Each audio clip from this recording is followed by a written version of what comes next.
Alright, Ian, welcome back, guys, to episode 8 of On the Hook, the Dead by Daylight podcast. So, today we talk about things like a little tier list, we discuss favourite perks, we discuss maps. What do we think about different maps?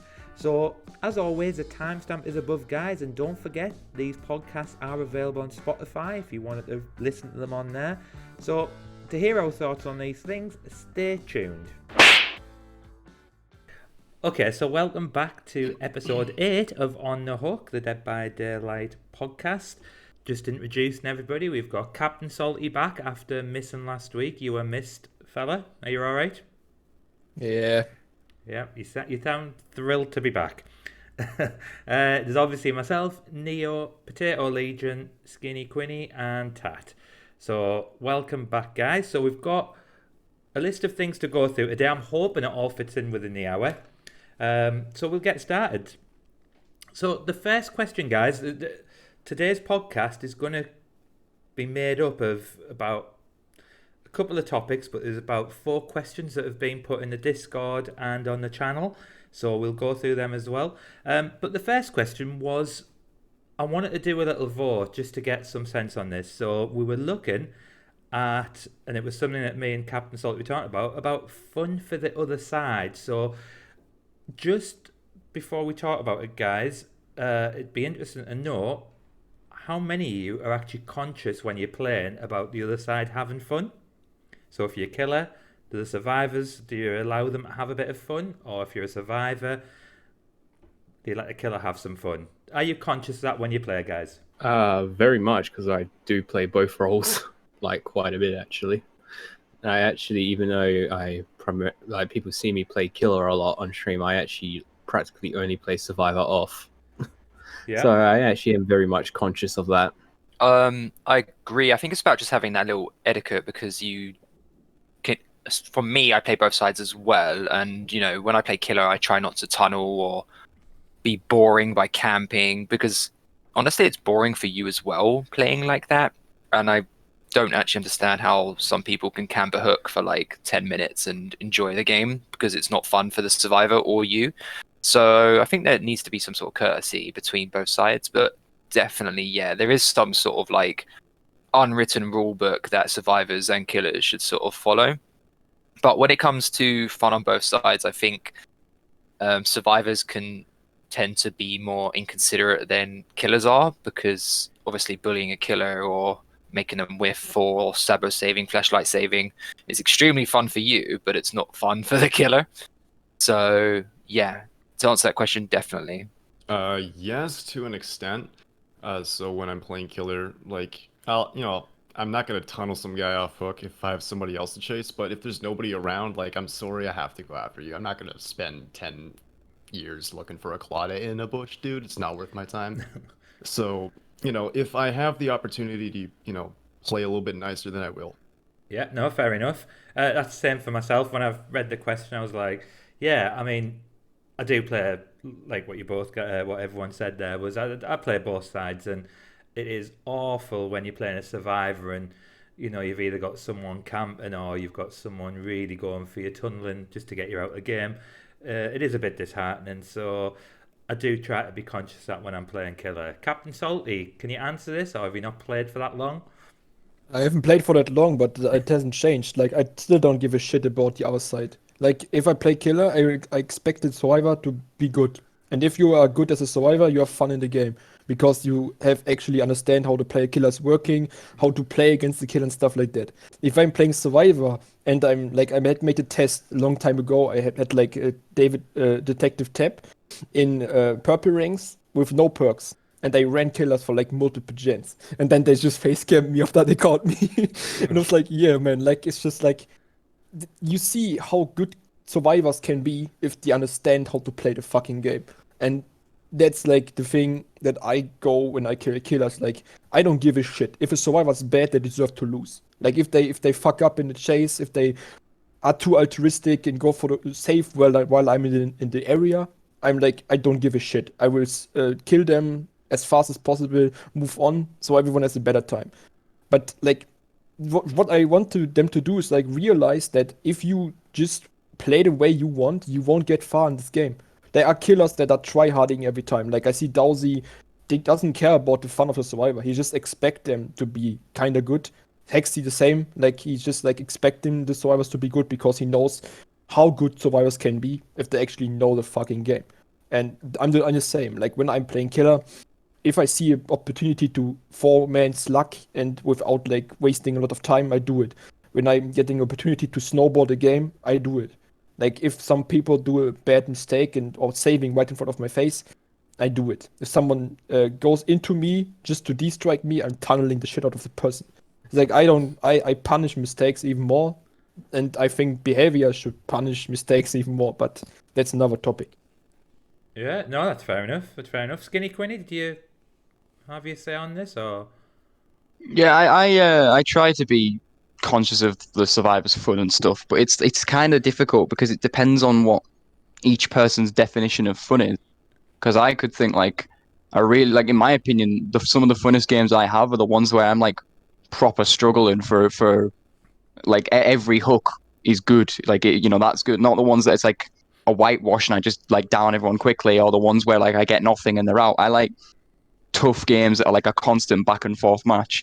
But then the survivors might think that that's really boring, or they might be annoyed that like they didn't get out. So it's difficult to make sure if the survivors are having fun or not, because it depends on what everyone's personal definition of fun is. Yeah, no, that's fair enough. I mean, pretty much everyone seems to be in agreement. Besides Captain Salty, you don't care if the other side has fun, but that you've already made your own definition of fun, so they need to get good at the game, basically. Whereas everyone else is a little bit. Could I quickly say something to do with that? Yeah. With what Captain Salty said. Yeah. When it comes to the game, especially when playing killer, I very much, like I said, I do focus more on the fun. But like Captain Salty said, as the game goes on, or as survivors, become more entitled, or do what they normally do, like teabagging at a pallet or start doing stuff like that, that's when I start slugging all 4 of them and stuff, when I get to the point where I don't give a fuck anymore, or I don't care anymore. Yeah, I So think it's just basically over time. Yeah, I think that happens with myself. Most of my games I'll let a last person go on hatch if the opportunity's there. I don't really try hard too much, but once the survivor's etiquette changes, then mine will change as well. So yeah, I see where you're coming from with that. In regard, Can I add something? of course you can. Yeah. I wanted to say something that because I'm like in most of my games I'm a competitive minded player. Like I don't try to be like the best of the best, but I also don't want to be like worst of the worst, And if I'm playing Survivor and I'm losing because the killer's better, like I'm acknowledging that. I'm not salty about losing to a killer, or if a killer camps me, I'm understanding like that maybe I outplayed him too much and he can't handle it, and I'm okay. That sometimes people can't handle losses, and then they get salty or something like that. But as I'm playing both sides most of the time, when I'm still playing the player, but I do it not doing for a long time, I played a lot of more Survivor, and then I realized survivors are so powerful if they're just being aware of what the fuck they're doing.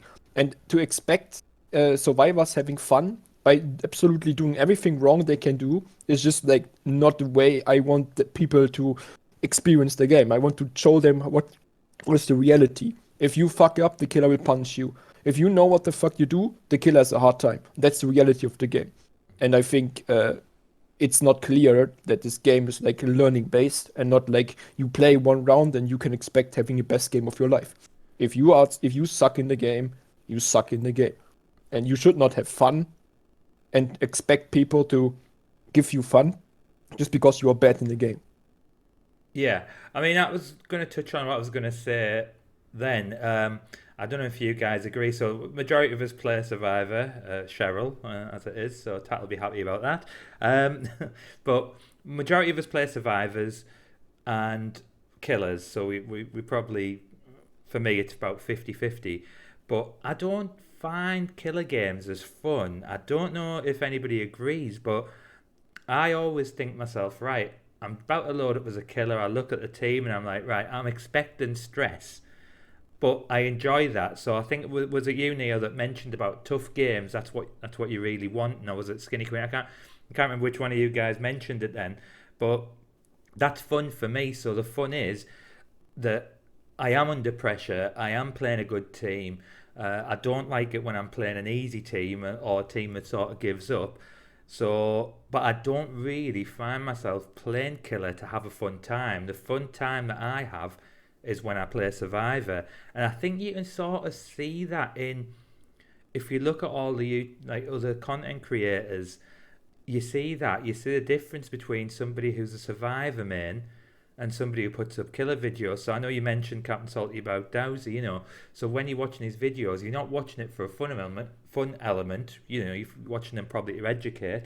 But if you watch, I don't know, a Noob, for example, it's all about fun, isn't it? Because he's mainly playing as Survivor. What do you guys think about that?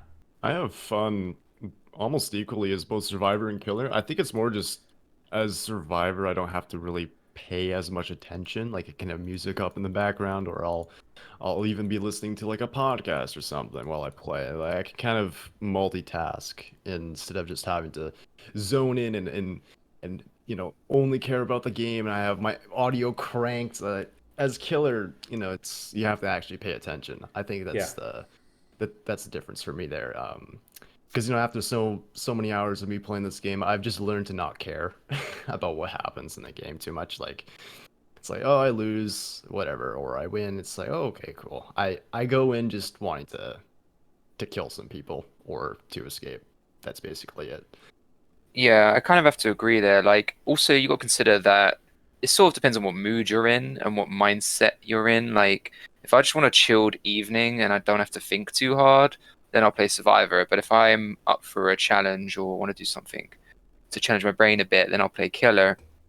And another important thing is when you're playing Survivor, you get jump scared a lot. There's a horror aspect to the game. But obviously, when you're playing Killer, you're the killer. Like, nothing's going to jump scare you unless that Claudette's around the corner about to drop a pallet in your face and make you cry and scream, which does happen. But if you ever watch my streams, you see me constantly screaming when I'm playing Survivor and just memeing about and having a laugh.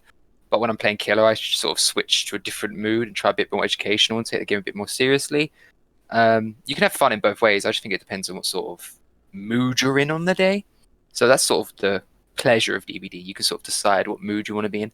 You want to chill this evening? Go play Survivor. If you want to go sweat and try hard, go play Killer. Yeah, I agree. That's my exact thoughts. There's been times when I've loaded up and I've been like, you know what?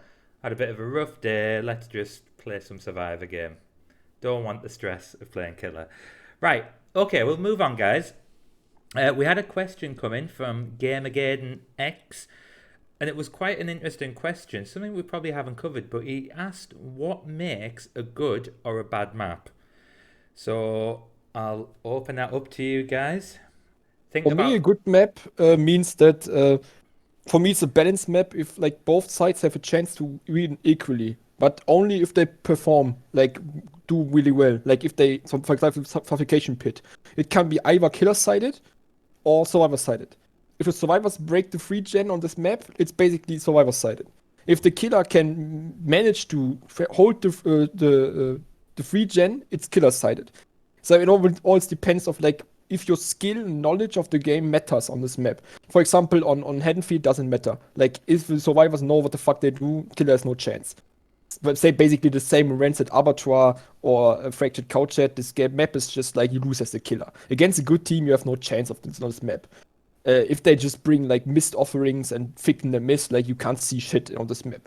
But like on a balanced map, something like Suffocation Pit, I actually like Azeroth Resting Place is a map that can be like really fair and good because it depends on the knowledge of the players that play this map. Like they can screw up by losing the free gen as a killer and then have a hard time catching up because the gens are so spread around and like not having close gens together, or survivors that not know what the fuck they do and then just free themselves in the end and give the killer a time to just like snowball the game. And it's like where skill actually matters. It doesn't matter what setup you have. Yeah, okay. Anybody else, Potato? Yeah, see, that's a really hard question because you've got to consider the fact that there's different types of killers in the game. You've Yeah. got stealthy, you've got fast, you've got like defensive killers that are very territorial.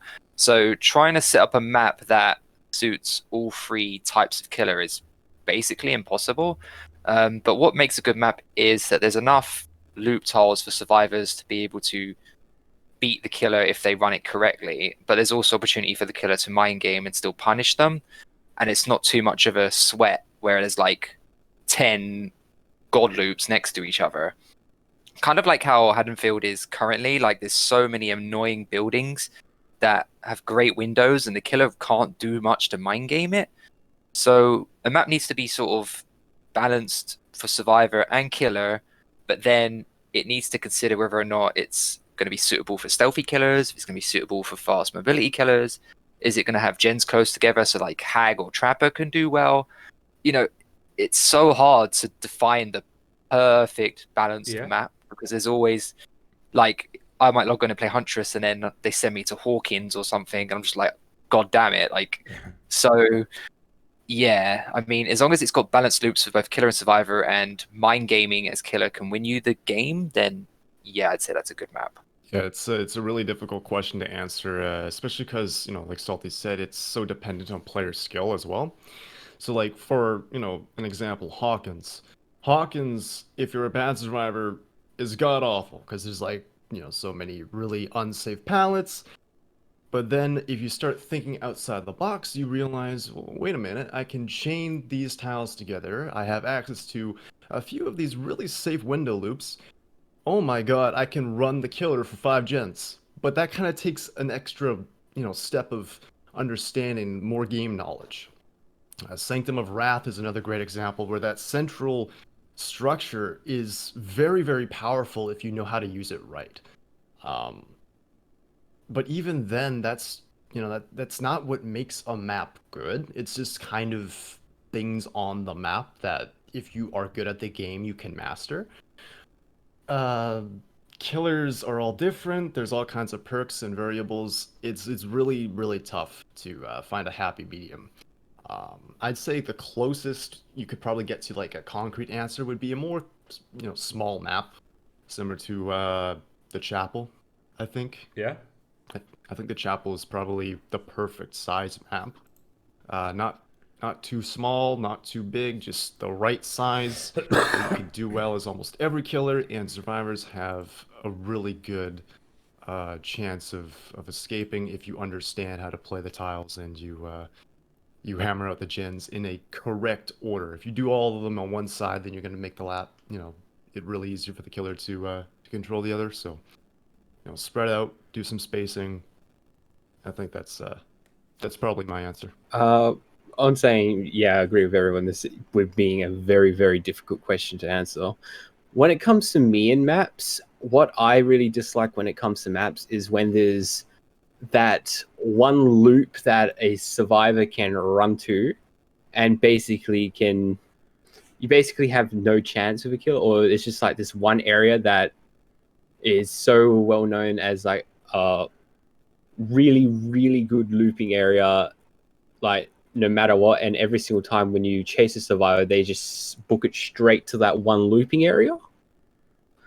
That's when I start to have more problems with maps, because it feels like there's a lot of times where you generally can't do anything and you do have to just go off to somewhere else when they run to a certain loop that you really just can't catch them with. Because even though it's not necessarily infinite, there's just some real painful loops, some being on like the main building and asylum being one of them. That can be like a real pain to actually run, and sometimes just the way the windows are open and stuff can pretty much screw you over. So when there's basically, just to sum it up, when there's like a one like god tier main building or something and the survivors know this and abuse the hell out of it, that's when I have a little bit more problems with the maps. But it's also sort of like a personal thing, because with the changes to Autohaven, I know a lot of people hate the Autohaven changes, but when I play Killer, I love Autohaven. But I hate Autohaven when I play Survivor. And it's just a lot more of a personal thing, but that's what's the issue I have when it comes to maps and what makes a good/bad map. Yeah. I mean, that's the same as me. That was what I was thinking when I read the question. I was like, I joke about Ormond. I'm actually debating now after playing it a few times to think, right, it's improved. Whether I'm just getting lucky with the survives I'm getting on it or the map's improved. I don't know what it is. There's just something about it that feels a little bit different now. But the map that I really hate the most now is probably the Backwater Swamp, and it's for the reasons you said, Neo. I don't know which variation of it is, but when they've got the main building at the back, not the one with the ship, the one, is it a ship? Whatever it is. But it's like the building back in the middle, and they've got another shack towards the left of it. But it's that building, so you can run. It's like you say, it's not an infinite, but if the survivors are good enough and they're just going to keep running in that building, you've got a few pallets at the bottom of it. Not the safest of pallets, but they're still there. And then you've got the ramp to go upstairs. Then you've got two really good window loops. Don't know if you guys know which map I'm talking about. I'm trying to explain it as best as I can. Way roads. Yeah, we know it. Grim Pantry is the one you're on about, yeah. Yeah. And that, when that loads up, I'm like, right, this is going to be hell, because, like you said, Neo, it's not. I don't think I'm running it wrong. I don't, I just generally now don't even run it. I'll just let a survivor, you'll see them. But if you come up against a few good survivors who know that, and they'll just go around there, and it's like what Tat said a minute ago. It's not, they're not, maybe not the safest pallets, but when you chain them as well as the windows, they're going to take your time up quite a bit. So, Skinny, what do you think? I don't really have much else to add. I think everything everyone said is just like all I'd be saying is repeating what everyone said. I've got no real other points. All right. So on that I note, have something to add. Go on then, Captain About Salty. that broken main buildings. It's like I have the rule in my games: if a survivor goes there, don't chase him there, because the survivor that tries to loop you there doesn't do gens. So it's not important to get down on this survivor. Just go and do something else. Go check on the gens where survivors will work, because a survivor that is abusing those really good structures is like, it's just a waste of time to try to get him. And it's like that's what I'm hearing so often is like, fix the loops. It's like, just don't go there. Like, you have so many things to do other than just chasing survivors. Just don't waste your time on those big part to good loops. And if a map is full of good loops like Haddonfield, change the map, Haddonfield is a nightmare map. It's like 80% safe. Like, this map is broken. So, I actually like Haddonfield. No, remove it. Just remove it. As a killer, I actually like it. Really? Oh yeah, I think there's a lot of maps that like I hear people hate, and I go, really? That's like some of my favorite maps, and like those maps I go into and I do quite well on. I think it's because I'm optimistic about them. Like, I look at them and think these are quite good.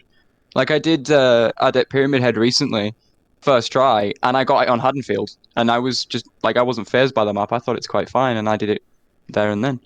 That's like with myself, my guilty pleasure map. I'm going to come around and ask you all in a second about your favourite maps, by the way, guys. But my guilty pleasure map has to be Coldwind. I hear so many killers complain about it, but I love the map. Not so much a Thompson House one. That one is probably the least favourite out of all of them, but I don't know what it is. I just love the Coldwind farm maps. So, brings me on to the next question, guys. Best map, worst map. You don't have to explain it, because I know you've pretty much explained everything in the last question, but just in 2 words, the best map and the worst map for you. Badham Preschool, because I love the aesthetic of the map, and I feel as both survivor and killer, it seems pretty balanced to me. And worst map, all the auto havens post rework, because it looks like it went through a washer and dryer, and it hurts my eyes.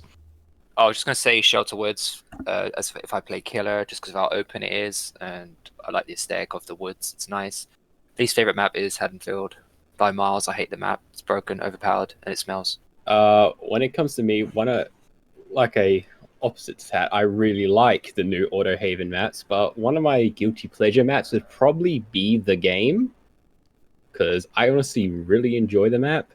And my least favorite one will probably have to be, the high school. What one was that one? That's Midwich. I can't remember. yeah, Midwich. I get frustrated. Doesn't matter what role I'm playing. I will get annoyed every single time I get Midwich. I'd say I find it difficult to nail down one specific favorite, but it's like a 50-50 between Midwich and Abattoir. Like I think both those maps are really just fun maps. People are going to hate me for that because I think both those maps have come up as being bad maps, but I like those too. And least favorite, probably the game. I think it's just too dark, but I don't know what the rework is like. We'll see what that's like maybe. Captain The Salty? rework of the game is even darker, by the way. But hey, yeah, I don't like any maps, and I hate all Coldwind maps. Haddonfield, Bedham, yeah, and basically the strongest survivor maps in the game. Yeah. Okay, fair enough. Straight to the point. My favourite map would probably be the Coldwind ones. My least favourite, Backwater Swamp. Stroke Ormonds. Stroke Haddonfield. Stroke Midwich. Yeah, you guys keep mentioning these maps, and I'm like, oh yeah, I forgot about that one. But if I had to choose one out of all, it would be Backwater Swamp. Right. Okay, guys, we'll move on then. So thank you for that.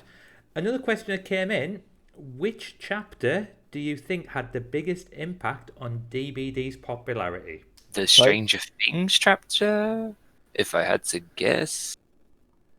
Between that and Saw, I'm not sure. I'm going to guess the Stranger Things chapter.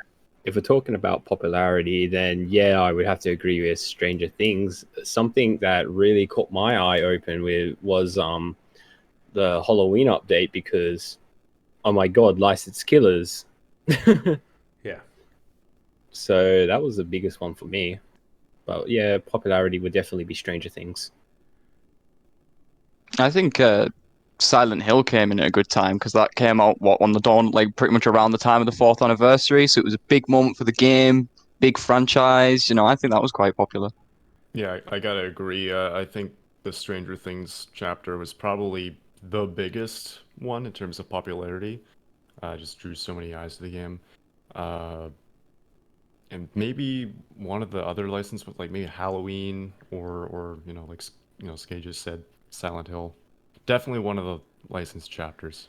Yeah. I mean, that's when I initially read the question. My first thought was Silent Hill, but then I thought, well, actually, but the problem is that I didn't play the game then, so I don't know, Captain Salty, you might be able to answer this Nightmare one. on Elm Street. Yeah, I was gonna say Halloween because or the Nightmare of Elm Street because of obviously how iconic both killers are. So, I mean, did you see a rise in popularity when you were playing the game back then?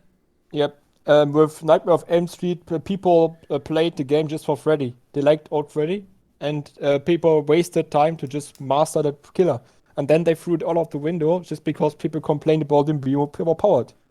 It's just like I basically came back to this game when they announced Nightmare on Elm Street because I had a small break because of health before that, and I loved this killer, and it made me play killer again.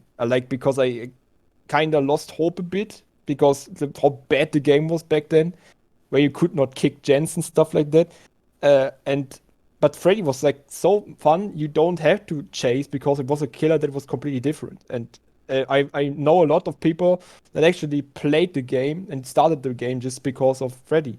And Old Freddy was one of the fan favorites of all killers. Like you're saying about that, I've been following the game since launch. But when Halloween came out, I said, okay, this is pretty awesome. But I actually got the game because of Nightmare of Elm Street because I'm a big fan of Freddy Krueger. Yeah, it's like I said, they're both such iconic killers. I knew before I'd even start playing Dead by Daylight that Michael Myers was you could play as Michael Myers on Dead by Daylight, and I was like, that'd be quite interesting. I think at the time as well, I'm not sure on my date, but I know Friday the 13th was kicking around at that time, and I remember that seeming more interesting. But to be honest, I never played either at that point. But it was again because of the whole Friday the 13th. You could play as Jason, you could kill people. It sounded amazing. So, but a lot of good answers there because I think you could find out through Steam charts and things like that. But it'd be interesting. Actually, after Halloween, the game got worse because they added the most toxic perks to the game: D-Strike and Object of Possession. Oh yeah, Like people of were course. complaining about these perks, and then like the game changed towards like the state it's now. It's because of Dave D Strike and Obstacle Obsession. Like people were using those perks in every fucking game, and now killers had to play around those perks. And back then you could just like activate D Strike whenever you wanted. It's like that's why this perk, like people stopped playing this game a long while until like Bayonet Street.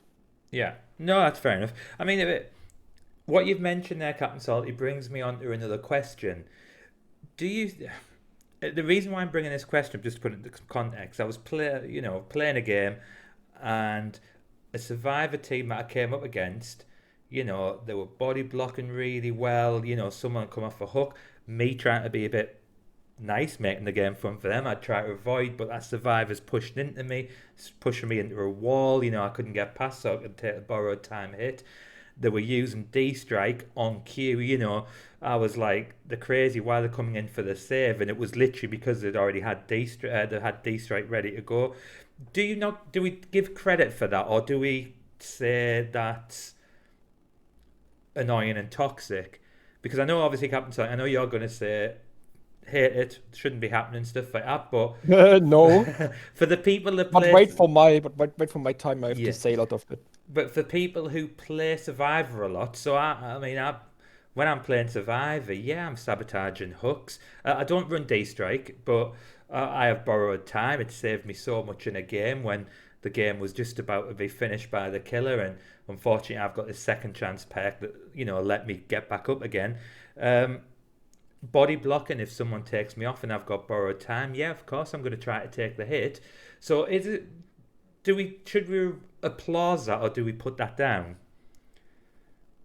No, I think we should encourage that. Yeah. I mean, when I play Survivor and I'm down because I'm boosted, I expect my team to body block and save me. So yeah, please do it. And if I'm killer and they do it against me, and they've got away with it, that's my fault. It's down to me to anticipate that and react. And it's not something that they can always do and get away with it 24/7. Like there is counters to it. So as killer, you need to counter it. But yeah, if they get away with it or they flashlight blind me, I'm like, damn, well done, you're a good survivor. Let's go, exciting stuff. And if I'm survivor and I get saved, I'm literally complimenting that person for the rest of the game, thanking them. So yeah, no, I encourage it for sure. Please, everyone, start doing that so I have a reason to run Mad Grit. Please, I beg you. And yeah, also give me a reason to slug the entire team, please. Thank you. Oh, so you're going from it's aggravating you then, Neo. If they do it once, I'm like, okay, yeah. But when they start doing it more, that's when, like I mentioned before, how I like to have, like to let both sides have fun. That's when it will start to tick in my head, and that's when I will start slugging, and I will start heavy slugging. It's annoying, but it is applaudable. If they're working great as a team and they're helping people out, it can get frustrating for the killer. But again, like good move. You're working together, you're doing well. Anything to keep people in the game. Tat, how do you react to it? And we're coming to you last, Captain Salty, because I feel like you're going to have quite a bit to say on this. So Tat, anything to add to that? I mean, I don't really mind because let's say they're all taking hits to get somebody off of a carry to the hook. Then that's 4 survivors not doing gens, and that's free pressure for me. So I don't really care. It's like, all right, I'll get you in 30 seconds tops. Yeah, fair enough. I don't really mind at all. All right, Captain Salty, fire away. I actually like it because it shows me that the survivors are actually wanting to game, not just like screwing around and not doing anything. They give me free pressure, and I like, oh man, finally I have a game. Like I don't slaughter like non-experienced survivors. Survivors, they body block for each other. They know what the fuck they do. If they do it in the correct timing, like sometimes they just form the hook and all take a hit and then we get free pressure, which is all right for me. Like you give me free pressure to save one guy from the hook. Like I kind of plot that, but maybe just like you should basically get back into the game now because you gave me free pressure. And if I just ride this wave, I will snowball. It's like it has two times. Like it's really good if people are that coordinated and like body block for each other, taking a hit when they needed to. For example, one is on dead folk and people throw themselves into the way, and then he gets out, maybe gets out of the game, which is like I can applaud that. But often it's like they don't know when the fuck they do that. Like they just do it in the inappropriate moments where, and then that just screws them over, and they can slug them all. You know, it's like I actually appreciate them doing it. And when I'm playing Survivor, I wish they would do it. But like, let's say, like I'm looping the killer for all gens, and then they camp me to death, and no one has better time when I'm playing Survivor. So yeah, but it's actually a pretty good thing because it shows me that they want to game and they are coordinated. But they have to do it in the right timing. And if they just throw themselves for no reason, it's like pressure for me. So I don't mind it. All right, that's good. That's good. Quickly adding to what we were saying before when it comes to me and aggravation. Yeah, it is more of an aggravation, but it's also the side of me. It's also when survivors start doing that to me, and like Captain said, okay, this is an actual game, I'm going to take it seriously. And that's when the slugging starts happen, is when I start taking the game more seriously. So yeah, it's aggravating, but yeah, it's also on the other half of, okay, I'm going to take this seriously, and I'm actually going to actually try my hardest to completely screw you for that. Yeah. Like I said, I used to play like this every day. Like if they survivors can pressure me off and then do something like this and play really coordinated, like I know, okay, I have finally a game where they actually try to pressure me. And if they don't, I'd still say play the same way. You know, like I don't give a shit if they're good or not. Like if they are good, I notice, okay, they pressure me and I have to do like more thinking and stuff and decision making. And if they don't pressure me, like they just get 4-man slugged if I get the opportunity to do it, you know? It's like I don't give a shit if they are good or not. Like if they are good, I notice they are good. Like I don't play different just because some people are bad. That's what I mentioned in the first thing when I said like I don't give a shit about the fun of survivors. If they are good, they have fun because they notice they can toe to toe with a killer and know how to play against the killer, and then actually pressure me a bit, and I like that, you know. But like I don't change my playstyle just because some people are bad or like want to have fun. Like I will still slug them if I get the opportunity to it. Yeah, and that's it. I mean, it comes down to, obviously, you mentioned Captain Salty, you are very competitive on the game, and that's going to feed your competitiveness because, you know, when you beat those teams, I'm presuming, you probably feel on top of the world, especially if they've been a team who are very coordinated, who are organised, you know, and are getting the best out here. All right, so next question, guys, was I've put it down as killer types, and I had this conversation during the week, and I was pretty concerned, but I thought, actually, I'll ask you guys, see what you think, because when I've looked at the killers that are getting released, I think it's rightly so. Behaviour are looking to change things, to spice things up, make things a bit different. But do you think they're going to go back to releasing what we call M1 killers as well? Do you think there's a demand for it, or do you think, yes, behaviour are doing it right, they should be moving on to new things now? So for me personally, I very much like playing as an M1 killer. Most of the killers I play, it'll be M1 killers. But when I looked at the last chapter releases, I was like, Blight, don't play them. Twins, played them about twice. Deathlinger, was that, I don't know if that was last year, but there was a list of killers that I thought, well, actually, they just keep trying something different.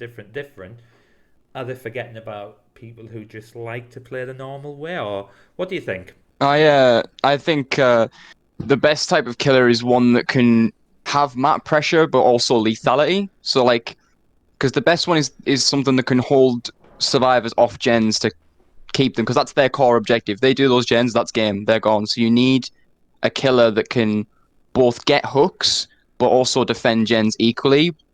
But on that, like, not every killer should be able to do that, because otherwise there's no difference between playing like Legion, for example, and a different killer. Because if they all do the same things, it's literally just, at that point, it's just cosmetics. It's like, oh, I picked this one because I like them, not that one. You know, like, there needs to be a balance of killers that can do both, killers that can just do pressure, and killers that can just do lethality. But they need to at least make sure that every killer can still win. It's kind of a difficult answer that, but yeah, they need to make it so that every killer can still hold the objective. There's no killer that's going to get like thrown to the wayside, but they don't want to make every killer the same as each other. Otherwise, there's just no point in having different killers.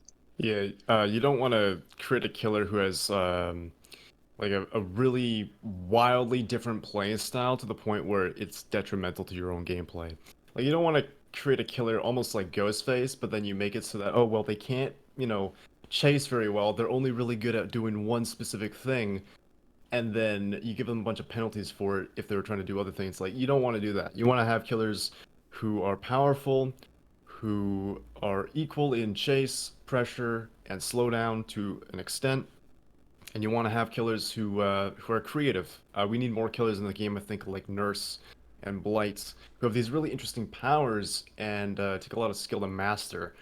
So you can really see the difference between like a high-skilled Blight player versus a brand new Blight player. But at the same time, you want to make sure that that content is accessible enough so that if you are, coming from Trapper or Wraith, that you can still have a good time, that you can still go in and kind of get the gist of things and feel right at home. So like an example would be Spirit. Her ability is really strong and it's crazy, and the way you use her power is, very, chase oriented. But if you come from a Trapper and you play Spirit, it's gonna feel pretty much the same. It's just a, different power. You're still hitting survivors with your normal attack. So I think we need a good mix between both creative killer powers, like something like the Twins, and something that's, more normal, like a Trapper. When it comes to me, when it comes to the M1 killers, my priority thing is being the Legion pig player.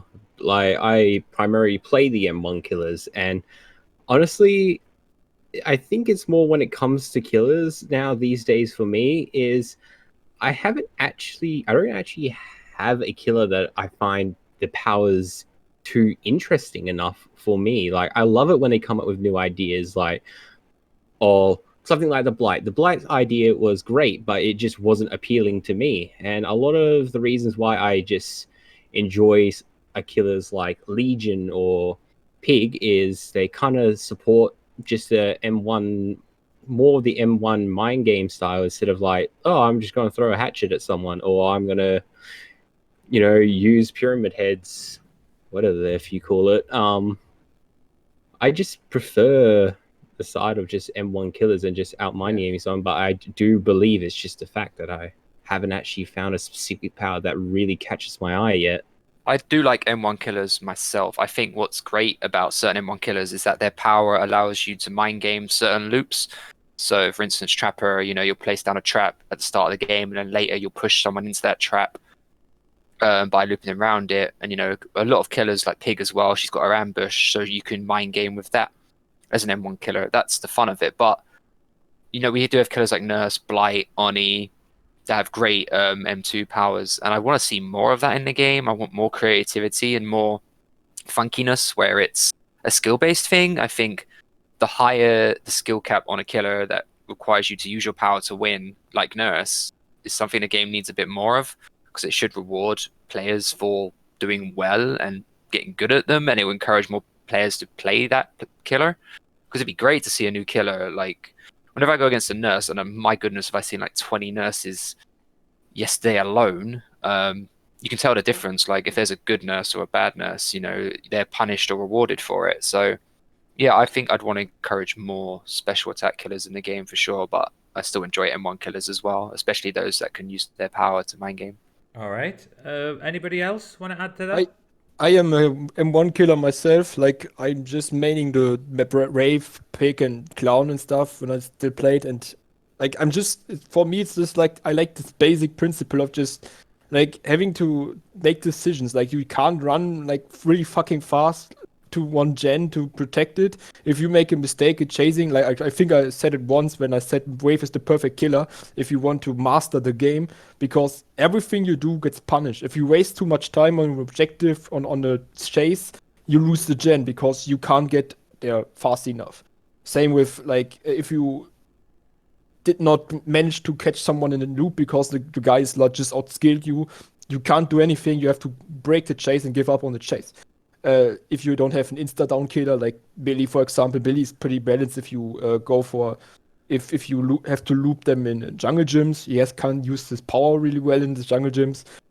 But like in my opinion, something like Blight is just an M1 killer that's really fucking fast. He still can't insta down people, and he's still far too easy counterable, and stuff like that.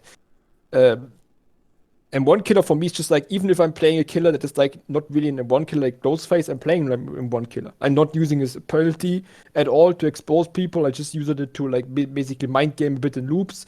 If I play Legion, I don't use his power much. I'm just like M1ing him the whole time. And or like if I play Boba, I play South the Best for Last Boba because I don't like his ability.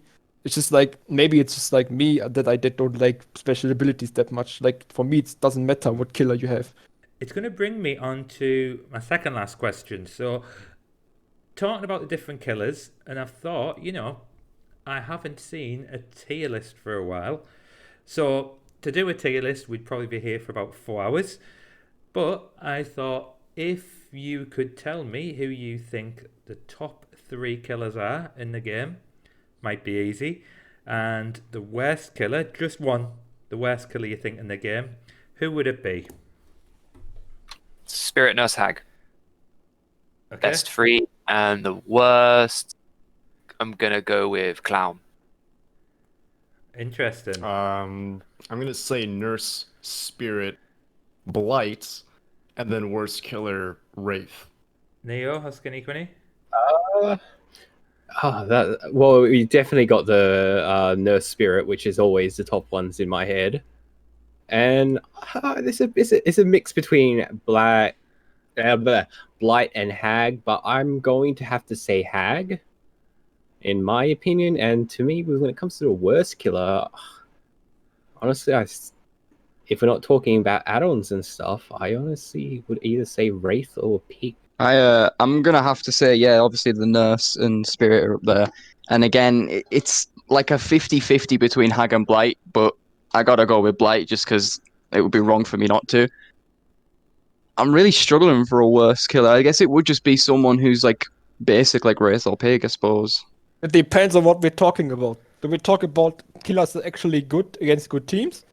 Or do we talk about like killers that like flash einfach everything, absolutely everything in casual games? I would say everything. So overall, Okay, yeah. then of course it's Nurse, Spirit, and Huntress and Freddy on the same level. And worst killer probably Wave. Right. Okay. So next, I've just remembered. No, Twins would be the worst killer in my opinion. I really don't like them. I think they're Against garbage. casuals? Against casuals, it's Just just in broken. general, I just think they're a terrible killer. I forget they exist. Like, I would say they are A tier. yeah. Yeah, If I'm gonna be if honest. you- I completely forgot that the twins existed until you mentioned them. Okay. Me too. No, Twins are like top 6 or 7 in my opinion. B Against tier at best. casuals, in casuals, like holy shit! Like you ever saw Hexy or Dowsy play Twins? Holy shit! You don't want to face that. I opened up a can of worms there. Like you notice, like if you have a player that knows how to play killer and they know how to play Prince, like it's the least fun killer to play against, and they are really fucking powerful. Yeah. Against Yeah, I people agree, that yeah. don't know what the fuck they do. Against good players, like Prince is still worse, but like if we talk about overall, like Twins is far better than people give it credit for. Well, I wrote these down while we were doing them, and I had Nurse Spirit. I think that's unanimous that them two are the strongest killer.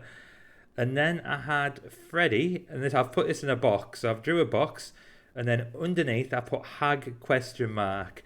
Now, if I was to have to be forced to pick one, I'd say Freddy's stronger than the Hag. That's my opinion. Worst killer, I've got 2 wrote down. Unfortunately, they are Wraith and Trapper. Again, I'm thinking about with no add-ons. I would say Trapper. Even out of him and the Wraith. Just because with the Wraith, okay, you might be slow without... Because when we talk about Wraith, we're always talking about Windstormers and that, aren't we? That makes him a different killer altogether. If you don't have it on, you can still follow your objectives, do what you're doing, but with Trapper, you've still got to walk around picking traps up.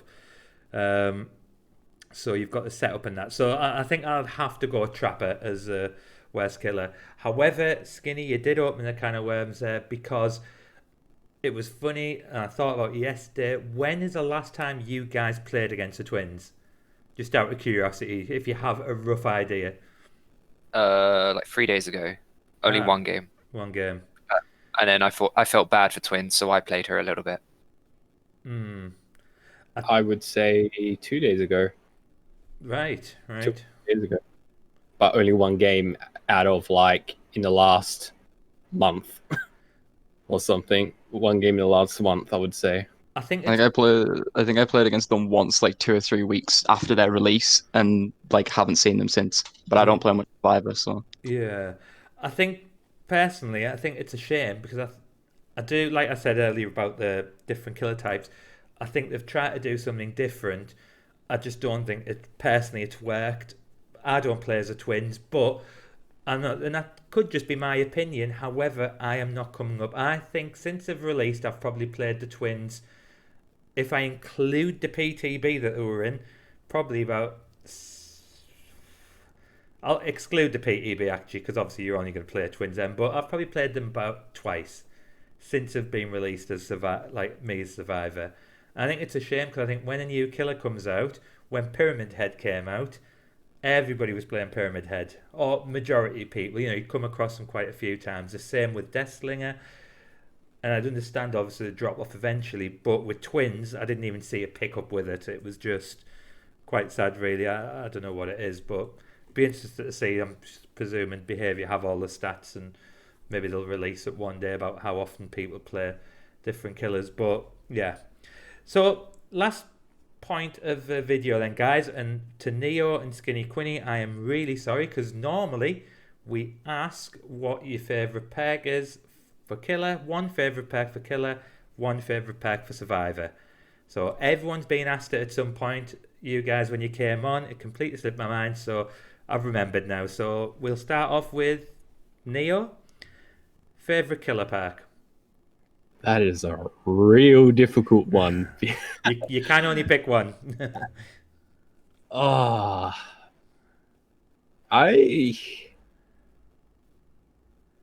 either Save the Best or Bamboozle, because I just like Bamboozle and I find it funny. Where someone tries to abuse a loop and when they run back in, it's just blocked off. So probably Bamboozle. Bamboozle it is. Yeah. For Survivor, oh god, it's terrible because I hate the perk, but I gotta be honest, I really love using Object of Obsession. I really love that perk. Yeah. I love that perk to death, and I want them to change it because I know how bad it is. All right, fair enough. I had a feeling you'd say that after our conversation last week. All right, SkinnyQuinny, favourite killer perk? Since I can only pick one, I've got to go with Surge, just because it's slightly more viable than the other one I had in mind. But I will throw a quick mention over to Blood Favor, just because of how funny it is to see like survivors still standing on a blocked pallet, wondering why it's not going down. It's so funny. Yeah, fair enough. And favourite survivor perk? I'm gonna go with Alert because I think it's a better object. Like it's map wide. It's doesn't tell the killer you're using it. It gives you good info on not only where the killer is, but what pallets are up if they've kicked a gen. I think it's just so much better than object. A man of culture, I see. Yeah, that's what you said, isn't it, Captain Salty? I've just remembered there. You've mentioned Alert. Right. Okay, well, that's really interesting, guys. Anything else to add on anything we've discussed, guys? You haven't asked me when I last played Twins, by the way. Oh, sorry, yeah, but you haven't played for ages, so... I haven't played since the PTB because I'm still rioting on this behavior, bad decision-making, and releasing unfinished patches. So you've never played the Twins, and you don't... Yeah, PTB. The PTB, yeah. That's fair enough. All right, guys. Well, if Can we add something? yeah, please Like do. the survey, this useless survey. What is your opinion about that? Yeah. Okay. Yeah. Survey. So survey's just been released. What do you think, guys? Didn't even read or do it this time. That's naughty, isn't it?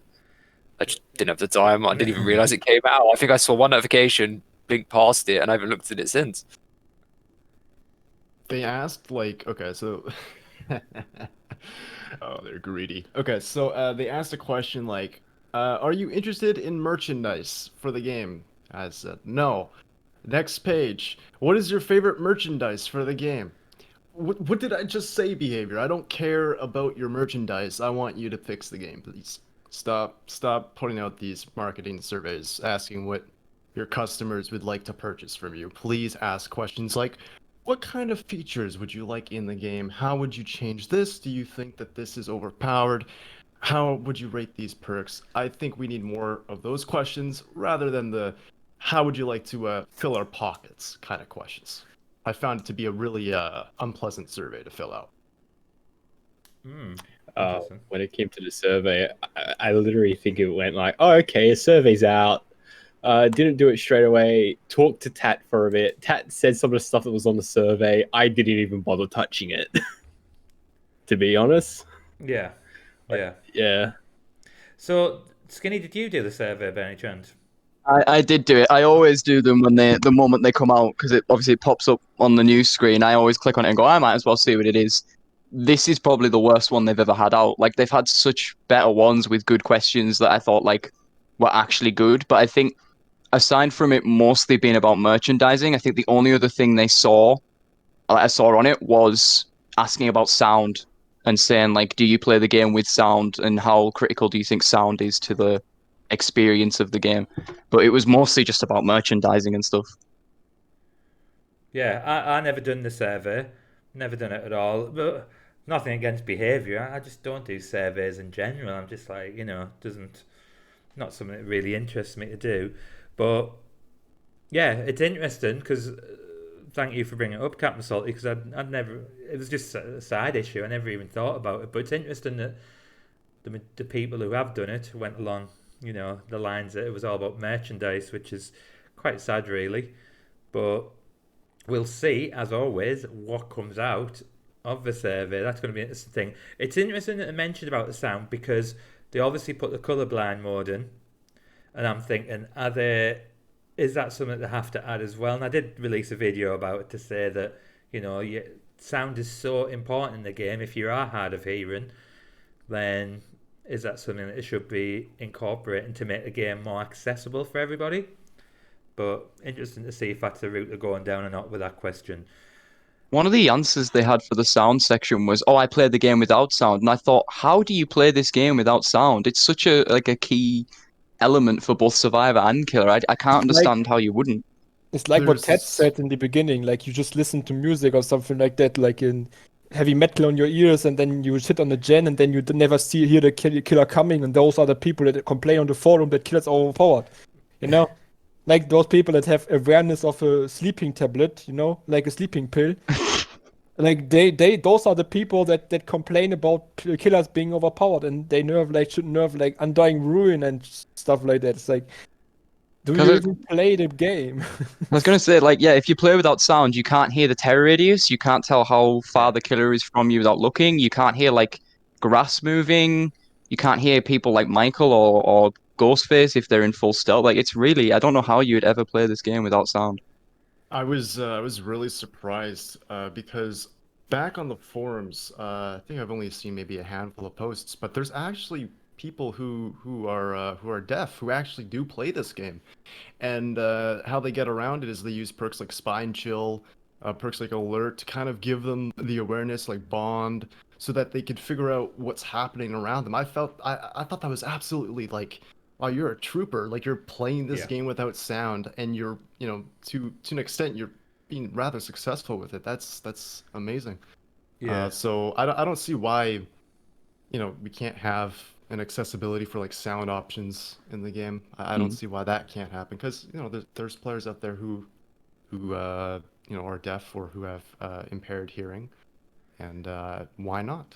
Yeah. I just want to say, when I say how do you play this game without sound, I don't mean that in an offensive way. I'm just genuinely confused how such a key element of the game can be just taken away and how hard that would be.